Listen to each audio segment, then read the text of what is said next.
Elio guys, and welcome back. Hopefully everyone's doing well out there, and in today's video we're taking a deeper dive into the lovely dark version over here of the Void Dungeon. I'm currently on stage 5, which I'm hoping to do kind of like a walkthrough with you guys of just showing you what happens here and how you kind of get past this stage. Haven't made it to stage 6 obviously yet, and basically what it takes to get things progressing, especially later on in the Void Dungeon. So you get those lovely crystals to equip to your Astromon and get those sets going.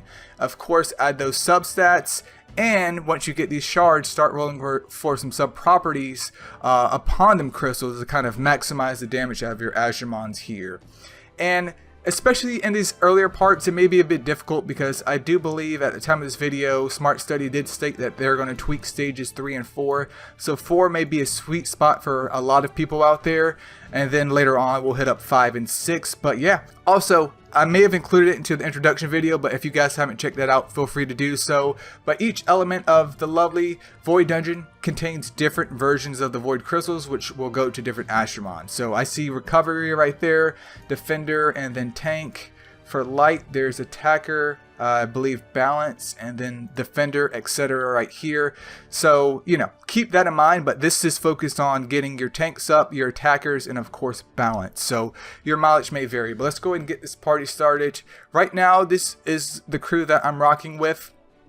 Fire Mildew is really going to be a key player for this dungeon, especially on the lower levels, because he's farmable, he has resistance down and attack up, and I believe he has like defensive stat for his leader skill, which isn't as great as attack down, but could still be super useful, and once again he is farmable. You mainly want Astromons over here that contain resistance down in their kit. You want Sap and SP Siphoners. In terms of strategy, it does recommend Courageous Strikers. I haven't really tested that out myself because it's a lot easier to Sap in my opinion. And stay tuned for the very end, because I do have a video from It's SG over there at the Discord where he did like a test run with Cosmo and Dark Boltwing. So that may be a farmable method for the earlier stages of the dark version of the Void Dungeon to get, you know, basically get your Void Crystal game up, get some sets going, and kind of, you know, head off into the deeper end later on. Because preferably though, we could farm this and get some of those lovely Void shards and kind of augment the crystals later on, because you're really doing this for the crystals, of course, and the shards whenever you get a chance or whenever they drop here. But yeah, my setup for all 3 rounds, basically the same thing. We have an SP Siphoner. Dark Yuki is our dedicated SP Siphoner. I may need to change her gems or enhance her though, because she seems to be quite frail. I do have a Dark Seed, not a Dark Seedler, but a Wood Seedler.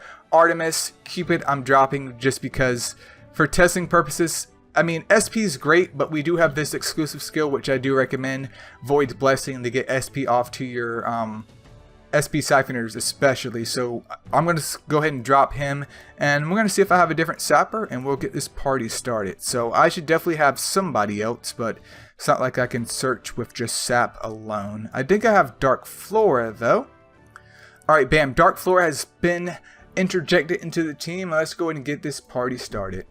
So we're going to go ahead and click that, just saying, you know, FYI, we have this buff equipped. I understand that it's going to cost X amount, and let's go in for round 1. Alright, so I said this in the introduction video before, but since we're kind of going into more detail about him in particular right here, the left minion does immunity, which you don't want immunity going on with Sappers, because congratulations, there goes your Sap, and makes this battle more drawn out, which makes your Astromon more prone to death. The right one I do believe does offense and defense, which is another problem, but not as problematic as immunity, because if you're getting Saps off to kill him, you don't really have to worry about the repercussions of offense and defense if he passes away as quickly as possible. But one of the things I like to do here, especially since we're not playing on auto, is go ahead and get our SP going right now. I'm just going to go ahead and waste this anyways. Once again, Cure is not optimal. I'm sure I'll get that in the comments. Fire Mildew is probably going to be the play of the game with his built-in resistance down, but we're going to go ahead and get some stat stacks going and not worry about siphoning him just yet. So we do have a decent amount of stacks going. We see offense and defense went off, which is unfortunate, but it is what it is. But let's keep it going. And then keep your eye on this bugger, because we're going to go and sap him right now. Sap him of SP, that is. Alright, beautiful.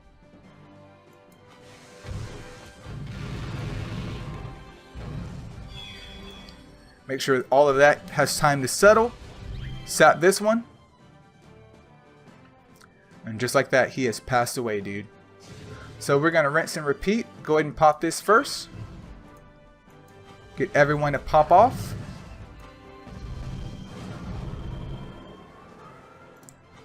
Forgot about Kira right here. Not a problem. He's getting 8, dude. Alright, we're going to do this once again.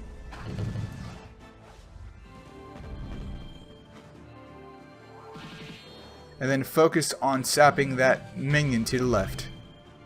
Until he passes away, preferably. Alright, so...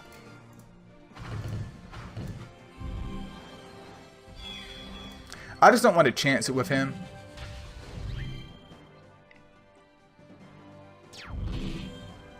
Alright, so he should be good to go. Yeah, he has one sap stack up there. We can go ahead and ignore him. So if we want, I'm just going to pop this. Bam. Now it's time for the final round, you guys. Once again, come over here, pop that SP off. Get things going here. I should have did resistance down on him first. We're not going to talk about that, but I'll hit him with that for right now. And like I said before, this is where Mildew does work. Imagine having resistance down on him where you're applying not only sap, but basically more sap. It's going to make things a lot more speedier. A lot more speedier. What does that even mean? We'll hit him for the hell of it.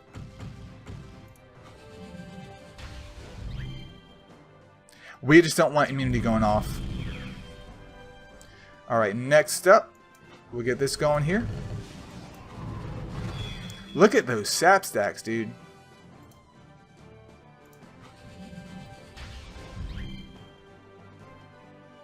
Please pass away. Please. Yeah, we can go ahead and pop that off. He has enough sap stacks where he's just going to pass, so bam. Look at that. Stage 5 of Balzac, aka the Void Dungeon, is done. This isn't on auto, of course, as you guys saw me just literally walk you through it, but that's kind of the strategy I've kind of come up with so far in terms of getting through that stage. It takes a little bit of time, but with your Ashramons, especially with more sets equipped and those substats and sub properties, hopefully this will be sped up at this point in time. But that's basically how I've gone through this Void Dungeon in particular. That means stage 6 is unlocked, so maybe I'll try that one later here. But I do want to share with you guys the video that ItsSG did, as I stated earlier in this video in itself, of using Cosmo, especially for the lower part of the lovely Void Dungeon.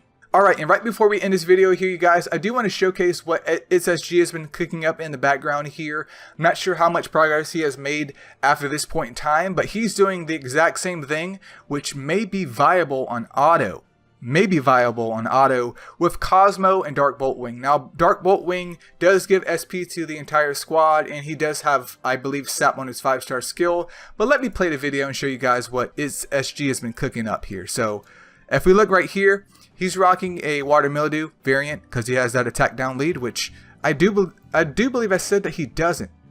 So I was wrong. I got it mixed up. You know. Don't cancel me over that. But he has a Water Mildew. He's just here for that leader skill to Cosmo. Of course, they're maxed out with their crit rate for that sap and self-sustain. And then Dark Boltwing, who isn't even Evo 3, giving SP to the entire squad, and of course having sap on his 5-star skill. These other Ashramon just seem to be placeholders, or maybe he was testing out Courageous Strike here with the lovely Okeanos. But I'm going to go ahead and play the video and let you guys see what happens here. So, he goes in with the Blessing, of course. And keep in mind how fast this is. So no targeting of anybody. He just lets the game play after he pops off that SP.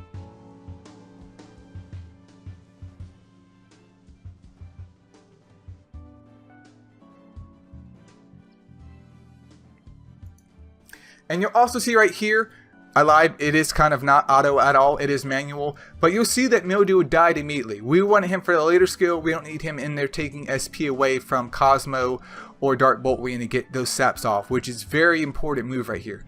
Big brain on ItsSG's mind right here, but look at that. Balzac The one I just did that took me 4 minutes, this is stage 1, is about to pass away.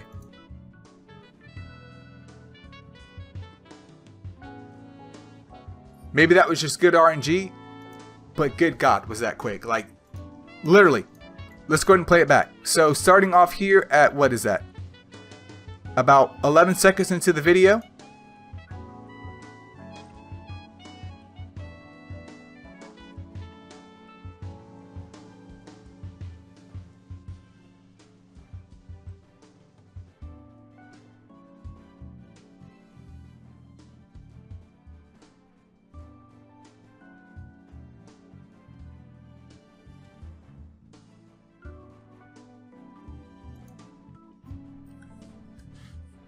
Literally like 25 seconds later, dude's gone. Dude's gone. So I figured I would share that with you guys, that, you know, what I did is kind of a, not necessarily a lazy way, but a more focused way, which is unfortunate because we do like to auto things, but work with what you have here. I do need to reach out to SSG and see what's going on with the whole Cosmo thing, if that's more viable, but at least that would definitely work on the lower stages. It's just that the higher stages, like I said before, stage 5 and 6 especially, may be more problematic because of RNG and the high stats that they have, but I could definitely see that working just fine on a lower stage. So if you want to get your Bolt Wings going together, Bolt Wing is optional because he does have that SP Siphon, but if you want to get your Cosmo and your Mildews farmed out and variant, I think that would be a good thing, at least to start you off here, especially as a newer player on the lower levels. But that's pretty much all that I have for the dark version of Ballstack today and share with you guys. Keep in mind this dungeon is fairly new, so new strategies are probably being developed every single week, so hopefully I update this video on the dark version, maybe get stage 6 or something out and kind of optimize this guy, and of course head on over here to the other elements. But if you have any suggestions for this particular element, feel free to leave it in the comments below, or if you have other suggestions for the other elements that you may be using to do stages 5 and 6, feel free to share that too, because information is always important, not just for me but for everyone else. But yeah, that's pretty much all I got.